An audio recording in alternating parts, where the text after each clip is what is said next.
ఇప్పుడే అందిన తాజా వార్త. విద్యుత్ శాఖకు సంబంధించి ట్రాన్స్ఫార్మర్స్ కొనుగోలులో వైఎస్ జగన్ 40,000 కోట్ల రూపాయల అవినీతికి పాల్పడడం సంచలనం కలిగిస్తోంది. దీనికి సంబంధించిన అన్ని ఆధారాలను సెంటర్ ఫర్ లిబర్టీ చైర్మన్ చక్రవర్తి సేకరించారు. ఇప్పుడు విషయంలోకి వెళ్దాం. జగన్ 5 ఏళ్ల పాలనలో విద్యుత్ శాఖకు సంబంధించిన 90% కాంట్రాక్టులు షిరిడి సాయి ఎలక్ట్రికల్ సంస్థకే కేటాయించారు. దీనికోసం టెండర్లు కూడా పిలవలేదు. షిరిడి సాయి అధినేత ఎన్ విశ్వేశ్వరరెడ్డి జగన్ కు బాగా సన్నిహితుడు కావడమే ఇందుకు కారణం. 2 స్టార్ రేటింగ్ ఉన్న విద్యుత్ ట్రాన్స్ఫార్మర్ కు 1,20,000, 5 స్టార్ రేటింగ్ ఉన్న విద్యుత్ ట్రాన్స్ఫార్మర్ కు 1,37,000 చెల్లించారు. వాస్తవానికి ఇవే ట్రాన్స్ఫార్మర్లను ఉత్తరప్రదేశ్ 73,101 రూపాయలకు, ఛత్తీస్గఢ్ 75,496కు, తెలంగాణ 87,791కి కొన్నాయి.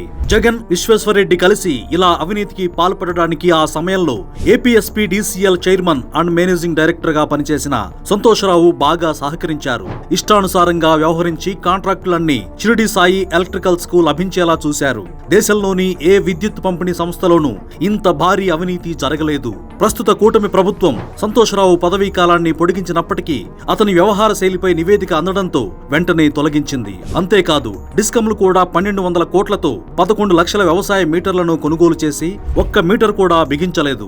ఇతర రాష్ట్రాల్లో 6,000 నుంచి 7,000 వరకు ఉన్న ఈ మీటర్లను ఏపీలో 33,000కు కొన్నారు. సరఫరా కాని ట్రాన్స్ఫార్మర్లు, మీటర్లు షిరిడి సాయి ఎలక్ట్రికల్స్ గోడౌన్స్ లో మూలుగుతున్నాయి. తాను సేకరించిన ఆధారాలను చక్రవర్తి ఏపీ ఇంటెలిజెన్స్ మాజీ చీఫ్ ఏబి వెంకటేశ్వరరావుతో కలిసి తిరుపతిలోని ఏపీఎస్పీడీసీఎల్ సీఎండీ శివశంకర్ కు అందజేశారు.